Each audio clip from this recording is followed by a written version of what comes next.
சீமான் ஐயா அவர்களுடைய ஆட்சி, அவருடைய ஆட்டம் க்ளோஸ். அதுக்கு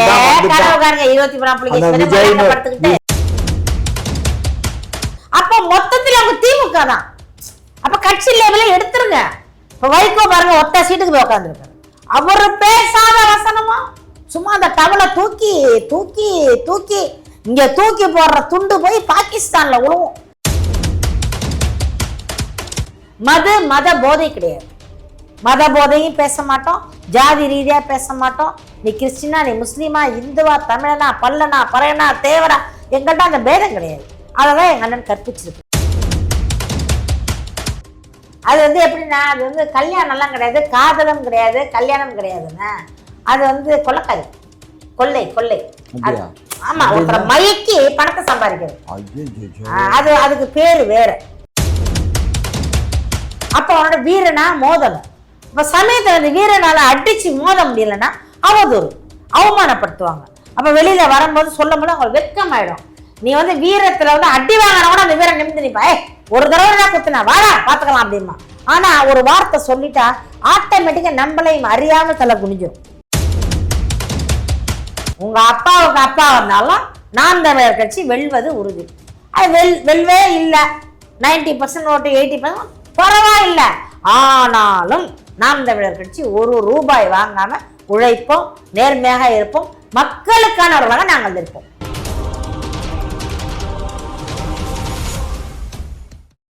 திராவிட மாடு சுத்தமா வரணும்னா 26ல நாங்க தான் ஆட்சி அமைக்கிறோம். நீங்க டெபாசிட் ஒரு தொகுதியில கூட வாங்க மாட்டீங்க, அவ்வளவுதான். இதோட சீமான் ஐயா அவர்களுடைய ஆட்சி, அவருடைய ஆட்டம் க்ளோஸ். விஜய்னு ஒரு தம்பி தம்பி தம்பினார்ல, தூக்கி வளர்த்தாருல, தம்பி தம்பின்னு அந்த தம்பி கிட்ட அடமானம் வச்சுட்டார். நாங்க யாருக்கிட்ட அடமானம் போக மாட்டோம். 26ல அந்த சுயமரியாதை எல்லாம் 26ல பாருங்க விஜய்கிட்ட போயிடும். அதெல்லாம் அது ஆத்து தண்ணி இல்ல, அது கடல் தண்ணி. அது போயிடும். விஜய் விஜய் விஜய் விஜய் விஜய் விஜய் பெரிய என்னமா பெரிய பேய் வருது, பேய் வருது, பூதம் வருது, பூதம் வருது, தூங்கிரு தூங்கிரு தூங்கிரு, பிசாசு வருது, தூக்கிட்டு போயும். என்ன பயமுறுத்துறீங்களா? விஜய் யார்? ஒரு நடிகர், ஒரு நடிகர், ஆற்றால் நடிகர். ஒரு கூட்டம் 10,000 பேர், 10 லட்சம் 20 லட்சம் பேர் வர்றாங்க. நீ என்னமோ 500 ரூபா கொடுத்தா உங்களுக்கு தான் வர்றாங்க. அப்ப விஜய் உங்களுக்கு கட்சி ஓட்டே இல்ல, 13 கட்சி கூட்டம்ல ஜெயிச்சு வெக்கமே இல்லாம ஆட்சியில உட்காந்துருக்கீங்க.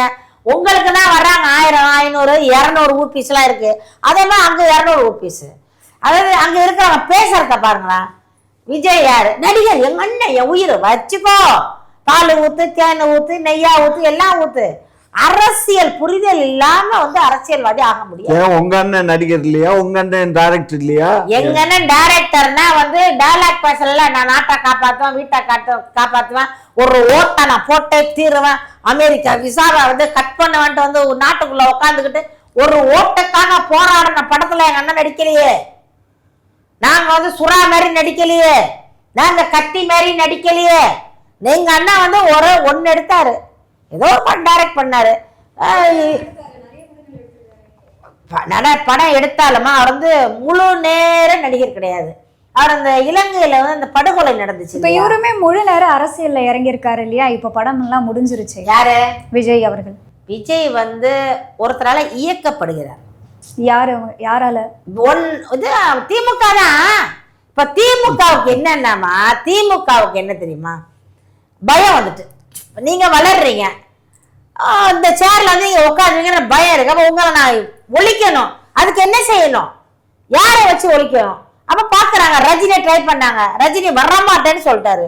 கமலை வரவழைச்சாங்க, அவர் டாக்ஸில திமுக அடமானம் வச்சுட்டாங்க. இப்ப விஜய் கிளப்பி விட்டுருக்காங்க. விஜயகாந்த் அப்படிதான் ஆரம்பிச்சாரு கட்சி, கூட்டணியில கொண்டு போயிட்டாங்க. வைகோ ஆரம்பிச்சாரு, தனியா கொண்டு போயிட்டாங்க. இன்னும் ஒரு மீசா ஒண்ணு இவர மாதிரியே மீசா வச்சு உட்காந்துருப்பாரு. மல்லிகைப்பூ தான் வைக்கல. யார்? திருமா வளவன் பேரும் மூஞ்சும்.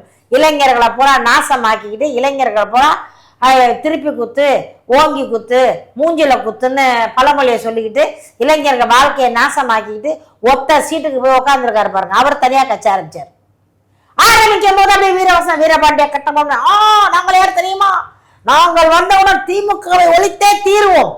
அடுத்த மீட்டிங் திமுகவுடன் கொஞ்சமாக பக்கத்தில் இருப்போம்.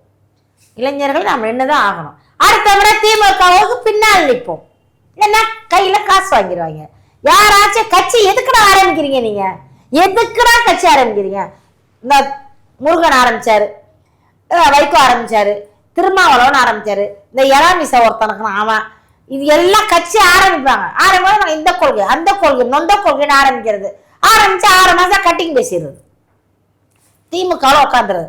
அப்ப மொத்தத்தில் அவங்க திமுக தான். அப்ப கட்சி லெவலில் எடுத்துருங்க. இப்ப வைகோ பாருங்க, ஒத்த சீட்டுக்கு போய் உட்காந்துருக்காரு. அவரு பேசாத வசனமா சும்மா அந்த டவலை தூக்கி தூக்கி தூக்கி இங்க தூக்கி போடுற துண்டு போய் பாகிஸ்தான்ல விழுவும், இங்க தூக்கி போடுற டவலை பங்களாதேஷ்ல விழுவும். கட்சிப்பாரு வைகோ பேச்சு ரொம்ப அருமையா இருக்கும். அப்படி பேசின வைகோ இப்போதான் அழுகுறாரு. அழுதுட்டு மன்னிப்புக்கள் மன்னிப்புக்கள் கனிமொழியிடம் மன்னிப்பு கேள்கிறாரு. அவர் நிலைமை எப்படி ஆயிடுச்சு? அதாவது இவங்கெல்லாம் திமுகவை நடிக்கிறது. இவர்களுடைய கம்பெனி ஒண்ணுமா, சீலு ஒண்ணுதான், ப்ராடக்ட் மட்டும் வேற, நேம் மட்டும் லேபிள் வேற.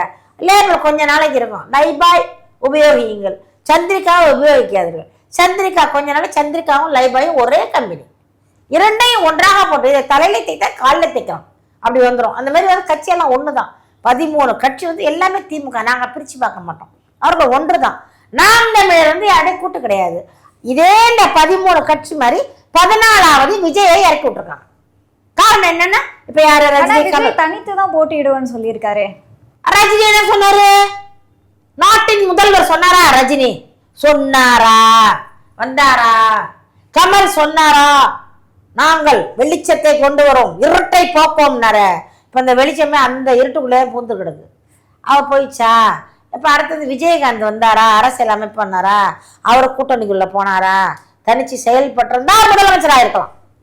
தனிச்சு செயல்படல, இந்த பணத்தை பேசி உள்ள வாங்கிடுறாங்க, எல்லாமே உள்ள போயிட்டாங்க. இதே போலதான் இப்போ அடுத்த யாருனாக்கா இவங்கெல்லாம் ட்ரை பண்ணாங்க. கமல் ரஜினி ட்ரை பண்ணாங்க, சிம்பு அழைச்சி பார்த்தாங்க, சிம்பு வரல. அப்போ வந்து சூர்யாவை கூப்பிட்டு பார்த்தாங்க, சூர்யா வரல. பாப்புலர் பர்சன் யாருன்னு பார்த்தா விஜய். விஜய் யார் கூப்பிட்டாங்க? ரசிகர்கள்மா. அவங்க ரசிகர்கள்மா, ரசிகர்கள் வேறு. ஓட்டு போட மாட்டாங்களா ரசிகர்கள்?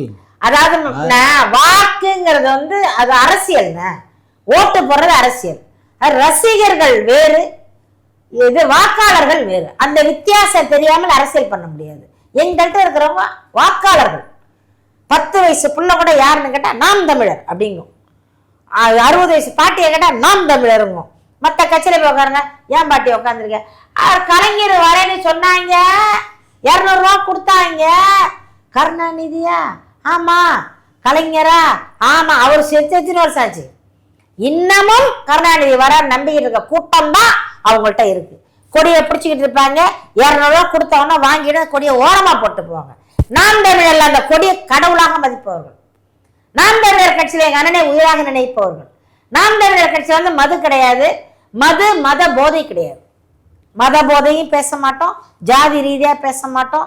நீ கிறிஸ்டினா, நீ முஸ்லீமா, இந்துவா, தமிழனா, பல்லனா, பறையனா, தேவரா, எங்கள்கிட்ட அந்த பேதம் கிடையாது. அதான் எங்க அண்ணன் கற்பிச்சிருக்கிறாரு. மற்ற கட்சியில சொல்ல முடியாது.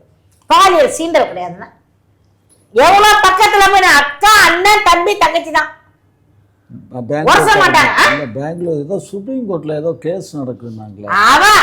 அவ ஐயோ 9 பேர்ட்ட போனவா இந்த விஜயலட்சுமி தானே? அதெல்லாம் எனக்கு தெரியாது. உங்களுக்கு எப்படி தெரியும்? உங்களுக்கு தெரியாது, கேட்டு பாருங்க, அதெல்லாம் தெரியும். நடிப்பாரு. 9 பேர்ட்ட போய் கோர்ட்ல ஜட்ஜை கிழிச்சிட்டான். முதல் புருஷன், 2வது புருஷன், 3வது புருஷன். இது எத்தனையாவது? 4வது. இது எத்தனையாவது? 7வது. அது 7-8 புருஷன். அது வந்து எப்படின்னா, அது வந்து கல்யாணம்லாம் கிடையாது, காதலும் கிடையாது, கல்யாணம் கிடையாதுன்னா, அது வந்து கொள்ளைக்காரி, கொள்ளை. ஆமா, ஒருத்தர மயக்கி பணத்தை சம்பாதிக்கிறது. அது அதுக்கு பேரு வேற, அதற்கு பேரு. அவரும் அந்த அம்மாவும் யாரு? அந்த விஜயலட்சுமி வெள்ளை அழகா இருக்கும். ஆனா நல்ல ஃபிகர்னு, வெள்ளை அழகா இருக்கும், சூப்பர் ஃபிகர். அதான் உங்க அண்ணன் டக்குன்னு பிடிச்சிக்கிச்சோ? ஆமா, ஆம்பளை தானே. அதாவது ஒரு வயசு உங்க அண்ணன் பண்ணா அது தப்பு இல்லையா? என்னவோ அவர் என்ன தப்பு பண்ணாரு? சின்ன ஊர் வச்சுக்கிட்டாரா? 3 பொண்டாட்டி கட்டினாரா? ஒரு பொண்டாட்டிக்கு 3 புள்ள பெத்த ஊரா விட்டாரா? அடுத்தவங்க பொண்டாட்டி ஆட்டைய போட்டாரா? இல்ல ஊரா சொத்தை கொள்ளையடிச்சாரா? ஒண்ணுமே இல்லையா? எங்க அண்ணன் காதல்மா, காதல்ங்கிறது எல்லாருக்கும் வரும். இளமையில வந்து காதல் வரும். இல்ல அவர் பண்ணுனாரா பண்ணலையா நம்ம பக்கத்துல இருந்து பார்க்கல. அவங்க வந்து எப்படின்னா திமுகவில் ஏற்பாடு 6 முறை தான் கற்பழிப்பு கற்கலைப்பு. யாரு வேற யார் இவரா பண்ணாரு? போய் அவன் போய் எங்க ஆஸ்பத்திரியில பண்ணிருக்கான். நான் தான் சொன்னேன் 7 கருக்கலைப்பு பண்ணிருக்கான். இந்த 7 கருக்கலைப்பு பண்றது குற்றம். அப்படியா? ஆமா. அப்ப 7 கருக்கலைப்பு பண்றாங்க. இவரே சொல்றாரு, பாத்திருக்காரு இவரு. அப்ப இவரு தான் வந்து ப்ரூஃப். 7 கருக்கலைப்பு பண்ண எத்தனை சொல்ல போடணும்? அப்ப 7 சிசுவை கொலை பண்ணிருக்காளா இல்லையா? அவ பெண்ணே கிடையாது. நீ ஒரு நல்லவளா இருந்தா என்ன பண்ணணும்? ஒரு குழந்தை வந்து ஒரு கல்யாணமே ஆள நீ கண்ணு பெண்ணுன்னே சொல்லு. ஆனாலும் குழந்தை பிறந்தா வளர்க்க தாய்மை இல்லைல்ல, உங்ககிட்ட பெண்மை இல்லைல்ல. நீ வந்து எல்லார்ட்டையும் வந்து உலகத்துல எவனையும் விடுறதில்ல. பெங்களூர்காரன்ல இருந்து லண்டன்காரன்ல இருந்து தேவையில்லாத சப்ஜெக்ட் பண்ணி தனியா போடுங்க. அவதான் வந்து பேசிட்டு இருக்காங்க. விஜயலட்சுமி, அந்த சுபவி, அந்த ஆமணி பேருந்து அவ ஒருத்தி கிளம்பி இருக்காங்க 2 நாளா. அது யாரு? 2 நாளா. யாரவ? சுந்தரவல்லி. அவர் 2 நாளா பேசி கிடக்குறாங்க. சுந்தரவல்லி 2 நாளா? 2 நாளா பேசுறா சிவா. 2 நாளா பேசிக்கிட்டு இருக்கான். கருவாட்டுக்காரச்சி வீரலட்சுமி அவ பேசுறா 3 நாளா. விஜயலட்சுமி நேத்து வந்திருக்கா மீடியாவில். அப்ப இதெல்லாம் யாரோட ஆளு? அந்த வீரலட்சுமி சீமானாலதான் என்னுடைய வாழ்க்கைய போச்சுன்னு பேசு.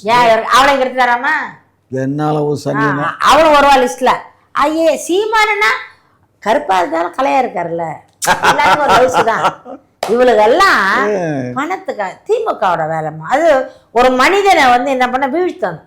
அப்ப அவனோட வீரனா மோதணும். அப்ப சமயத்துல வந்து வீரனால அடிச்சு மோத முடியலன்னா அவதூறு அவமானப்படுத்துவாங்க. அப்ப வெளியில வரும்போது சொல்லும் போது அவங்களுக்கு வெட்கமாயிடும். நீ வந்து வீரத்துல வந்து அடி வாங்கினா கூட அந்த வீரன் நிமிந்து நிப்பா. ஒரு தடவை நான் குத்துனா வாடா பாத்துக்கலாம் அப்படிமா. ஆனா ஒரு வார்த்தை சொல்லிட்டா ஆட்டோமேட்டிக்கா நம்மளையும் அறியாமல் தலை குனிஞ்சிடும். இயற்கை, அது இயற்கை. அது செஞ்சு பார்க்குறாங்க. எங்க அண்ணன் வைக்கப்பட மாட்டாரு. என்ன அவர் தவறு செய்யலை. நீங்க வந்து வேணும்னு எப்படியாவது வீழ்த்தணும்னு பாக்குறீங்க. உங்க டக்கர் அடிச்சாலும் முடியாது. உங்க அப்பாவுக்கு அப்பா வந்தாலும் நாம் தமிழர் கட்சி வெல்வது உறுதி. அது வெல்வே இல்லை. 90% ஓட்டு 80% பரவாயில்லை. ஆனாலும் நாம் தமிழர் கட்சி 1 ரூபாய் வாங்காம உழைப்போம், நேர்மையாக இருப்போம், மக்களுக்கானவர்களாக நாங்கள் இருப்போம். அதுதான் உண்மை. உங்களோட நேரத்தை ஒதுக்கி பல்வேறு கேள்விக்கு பதில் அளிச்சிருக்கீங்க. அதற்கு நன்றி. நன்றி, வணக்கம்.